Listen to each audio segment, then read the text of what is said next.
Hey guys, and welcome to Try This, episode number 17. In today's video, I'm going to cover an idea that works over a 2-5-1 in E flat, and of course you can take it to any other key that you like. But before we begin, I just want to remind you to check the description below where you'll find the link to Soundslice, where this will be notated, as well as links to the gear that I use and a blog post called The Everyday Musician that comes out every Thursday. Let's get started. Alright guys, so this concept, like I said in the beginning, has to do with a 2-5-1 in E flat. And what I'm going to do is slowly walk through what's going on here. This idea starts with an 8th rest. And what I'm doing here is I'm kind of taking some of the ideas that I've worked out before, where I use fifths. Right? So what I'm thinking is covering some fifths going up, and this is over the F minor 7. So what I have is the fifths going up to the flat 3. And then I hit the root and I go to the 9th. So it's kind of like I'm hitting the same thing in there again, except I just started on the 3rd. So root, so I have the F, C, G, A flat, F, G, B flat. So when I put that together, I get this. Right? Now this brings me to the B flat 7. Now I kind of hinted to the B flat right there because I ended with an 8th note. The B flat is an 8th note. I ended with that in the previous measure.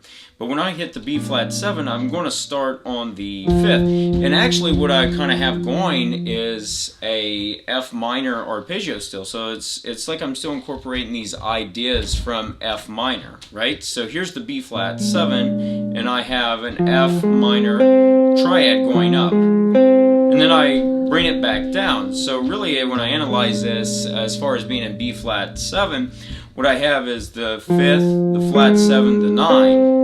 So I wanted to get some of those, hit the 7, flat 7 and the 9 in there, and then bring it down to where I have the root, and I'm actually on a downbeat. This is on beat number 3. I'm going to hit the major 7, right? And what I was thinking of, what if I wanted to take this line and kind of chromatically go down, and this is where I'm going to move things around a little bit. So I have F minor triad build up, hit the B flat, I'm going to go down to the major 7, 5th, the flat 7, the sharp 11 in there. So I'm bringing in some chromaticism and creating some tension in there, especially when I hit a major 7 over top of the, B flat 7. But the intention of the line, or the concept is that the line is moving, so I don't really think about it as I'm analyzing in these blocks where I'm just taking a snapshot. What I'm thinking is how I'm going to make the contour of the line function, or how am I going to lead into the next part, right? So the B flat 7, what I have over top of that, so far, and then when I go to the E flat, I go to the 3rd. So after the sharp 11 on the B flat 7, the E natural we have here, when I hit the E flat major, I'm going to go up to the 3rd. So now I have 3, 7, 5. 3, 7, 5, the 6, 9, and I'm going to jump up to the major 13, call it the 13, 6, and then back to the 3rd. So over the E flat major, what I have is this. And then that carries over to the 4th bar where it just holds. So when I put the whole line back together, and I'm going to go through slowly, I'm not going to put the metronome on quite yet. Remember that I have the 8th rest to begin with. 1.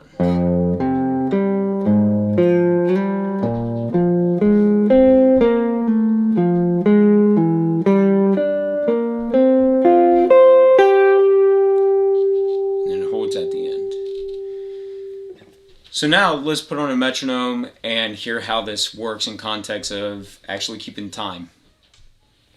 So I have the metronome set at 85, and I'm going to treat this as the quarter note. That way we can play it at a slower tempo. Remember that I begin this phrase with an 8th rest.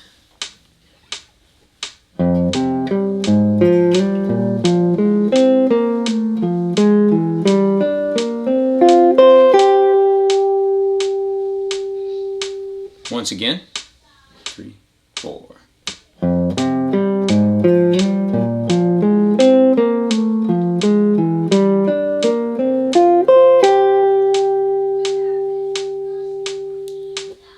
Now I'm going to play it at the full speed. The metronome is clicking at 85, but instead of the quarter notes, now I'm thinking about it as clicking on 2 and 4. Remember, once again, that the phrase begins with an 8th rest. 1, 2, here we go.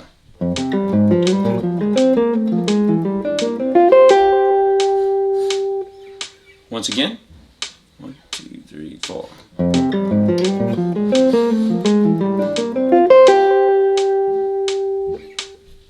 Alright guys, one final thing before I go. On June 30th, from 1 p.m. to 2 p.m., I'm going to host a live masterclass on musiclessons.com. If you check the description below before, you've seen that, even now, you'll see that I have links to my lessons and courses on musiclessons.com. And they're giving me the opportunity to host a live masterclass, and I'm going to be discussing some approaches that I use when practicing tunes, whether it be standards, non-functional harmony, or tunes of mine, which also include the non-functional harmony component. So it's going to be 1 p.m., 2 p.m., June 30th. The price is $24.99. You'll see a link to that. So hopefully you can join me. And once again, thanks for watching, and I hope to see you soon.